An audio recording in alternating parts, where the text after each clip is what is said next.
us today, your pushback channel, and thank you for joining this audio live stream. Please listen to this presentation as you would a radio broadcast.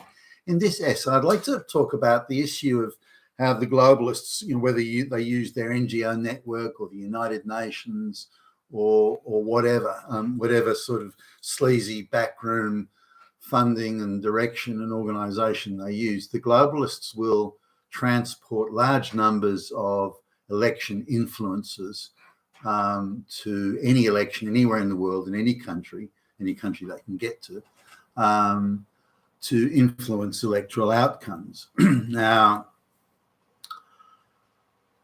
a most recent one that's made the news is that the Labor Party, which is in government at the moment in Britain, and they're the equivalent of the US Democrats, they're sending over, they claim, 100 activists. I would suspect it's quite a bit more, but sending over 100 activists from Britain to the United States in the marginal electorates or the swing states to try and influence American voters to vote for Kamala. Now, the gloating by the Labor Party administration, which is completely controlled by the globalist cabal, by the way, the gloating by the Indian lady, no less, that we're sending over these people to stick it up, Trump. Hey, we're stopping Hitler. Yeah, we're. And they're saying these people will pay their own way, which is a ludicrous assertion, by the way. They'll pay their own way and they'll just do it for free. And they've arranged a few buddies to put them up and so on. And it's all going to be just kids who care. They care. And they're just against Hitler. And so they're going over to the US to do that. Now, the reality, of course, is quite different. They won't be paying their own fares. As I understand it, anyway, these people are just being given paid leave. So they're being paid to go and do this election influencing. Now, if they were 100 influencers from Russia, it would be Putin, Putin, Putin, and there'd be screams and cries in international media. But because it's being done by election influencing by in this case the British Labour Party, that's okay. No, it's okay. But why is it bad if Putin does? Putin, Hitler, yeah. So they're very very selective in what they get outraged about. But these people are supposed to be paying their own, airfares over to the US. They won't be.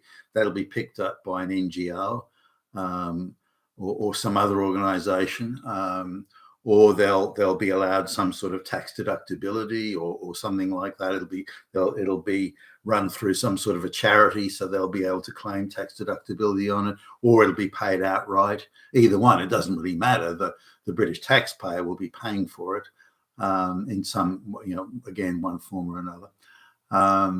In terms of their expenses, some will be staying in hotels or other Airbnb or other accommodation. Some maybe if they've got good buddies somewhere, will be being put up. But this also would be a cost that would be covered by an NGO. So there's all sorts of illicit back channels and sub channels and so on of money that go around to make sure these people will not only be compensated, but all their expenses will be met, and they won't be eating out at some cheap takeaway place, takeout food place. They'll be eating nice enough food in nice enough restaurants, all paid for again through the NGO charity type network. So this is a fully funded, let's make no mistake about it, this is a fully funded operation funded by the globalist NGO United Nations type network. And these people are coming. There's not just 100 people coming from the UK. Again, I suspect the numbers are much larger. And why would the Labor Party administrative machinery want to be so keen, so brazenly keen and eager to get involved in this? What's really got to do with them at the end of the day?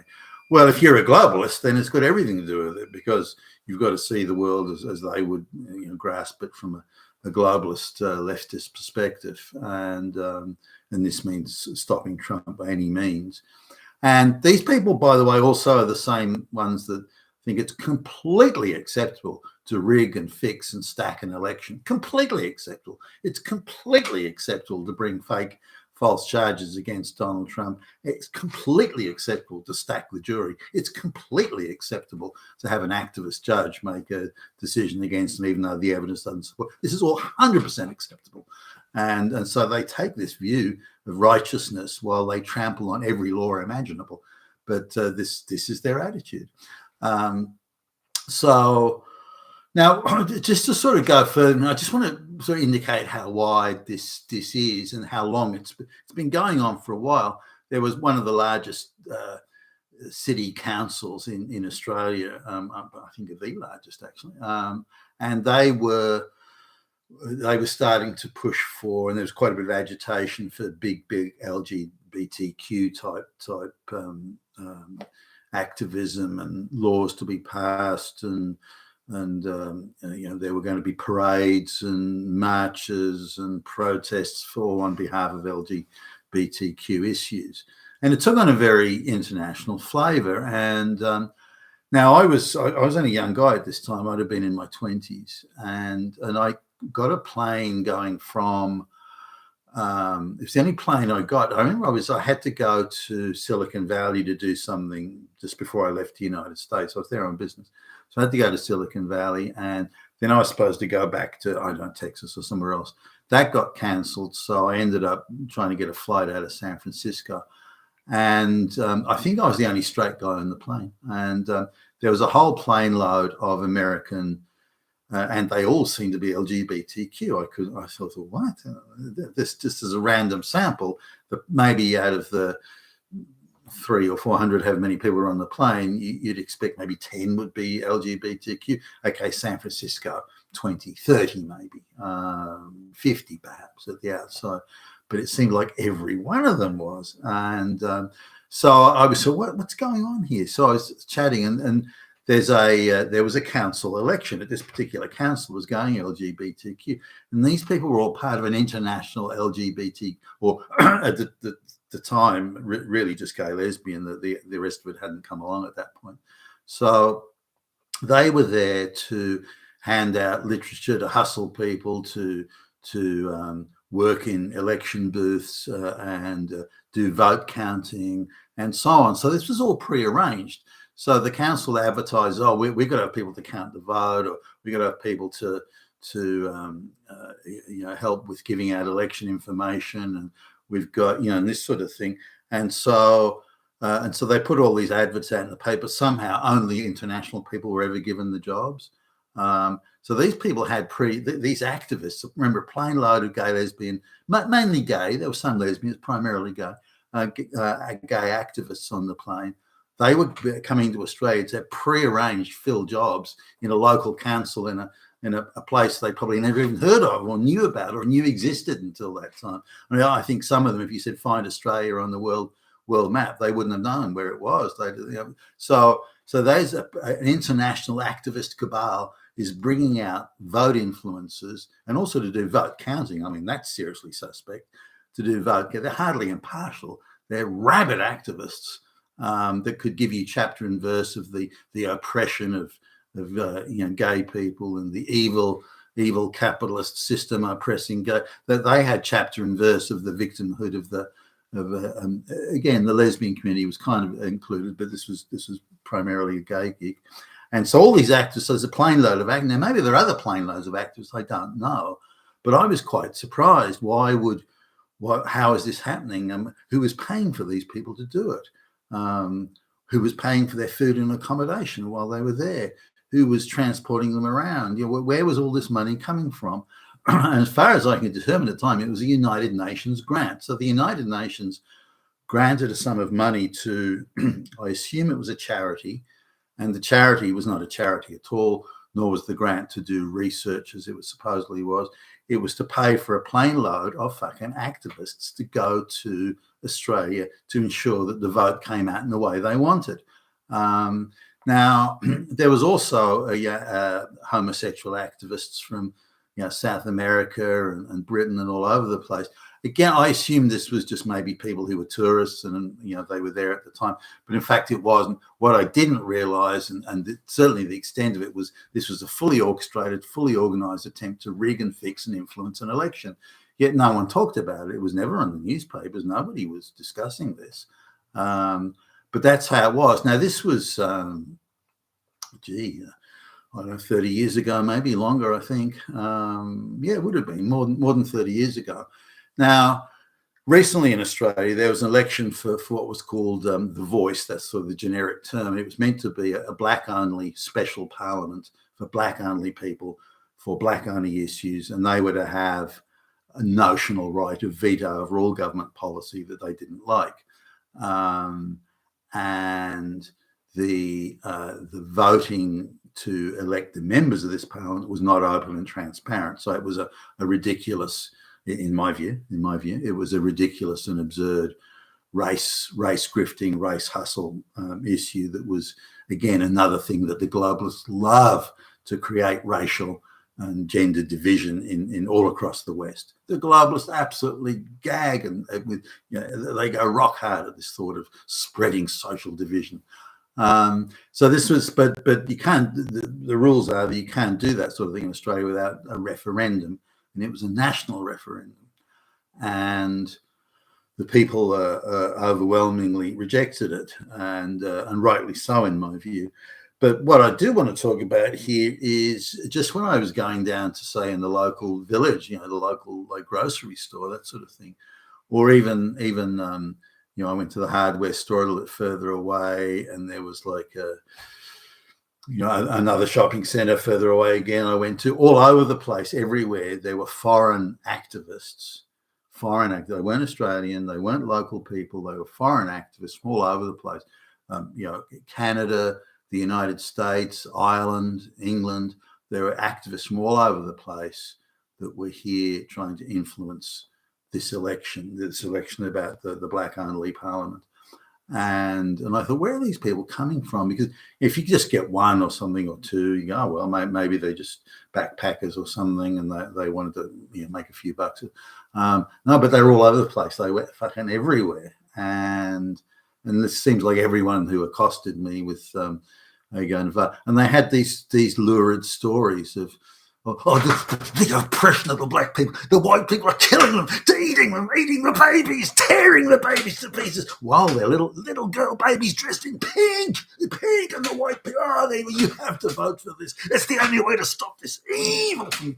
And you go, hey, stop telling lies. Where did you get this information? Oh, everybody knows. Everybody. No. You're telling lies. So this is way over the top propaganda, hysterical propaganda. It was being pushed by these people who were given these lines, and the lines were just too, they were too similar. They're obviously all given a script. They're all given the talking points. So they're all coming to a room. Okay, we got to really gin this up, guys. We've got to let these white people know that they're evil Nazi fascists if they don't vote the way we want them. It was heavy-handed. What can I say? And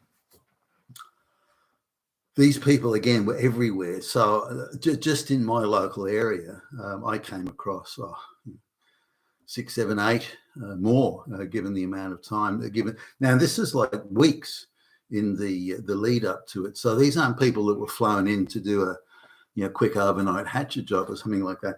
These are people, this was a sustained campaign. And nor were they just saying, look, you may want to think about this, please consider it. This was heavy-handed propaganda. I mean, really scary, over-the-top propaganda, making hysterical claims that were grotesque untruths as well. So this is the sort of thing that's going on, and it's going on all over. There was an election in, where was it? Where was I this time? I was somewhere in Europe. Again, it was on business, and I didn't connect the dots back then, but I was on business, and there was a referendum for gay marriage, I think it was. Now, the benefit of gay marriage and these LGBT issues and so on isn't that the globalists give a shit, that they don't. It's just a useful device to create social division in the West. That's all it is, and that's all they're using it for and all they want it for. Now, sure, there are suckers and flunkies that get drawn in thinking they're doing big social justice work and everything, but that's bullshit.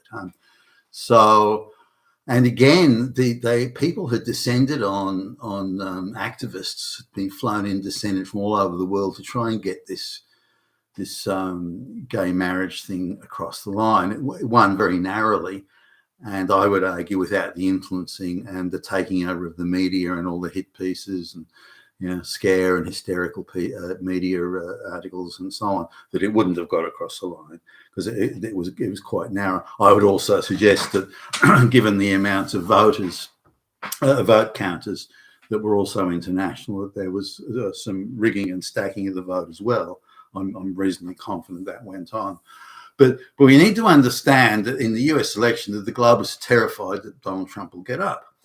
And he's certainly looking like the favoured candidate. Now, as we know from the 2020 election, from the Arizona state election, and even from the last midterm elections, the globalist cabal will go to any lengths to rig and stack and fix the election in any way they can.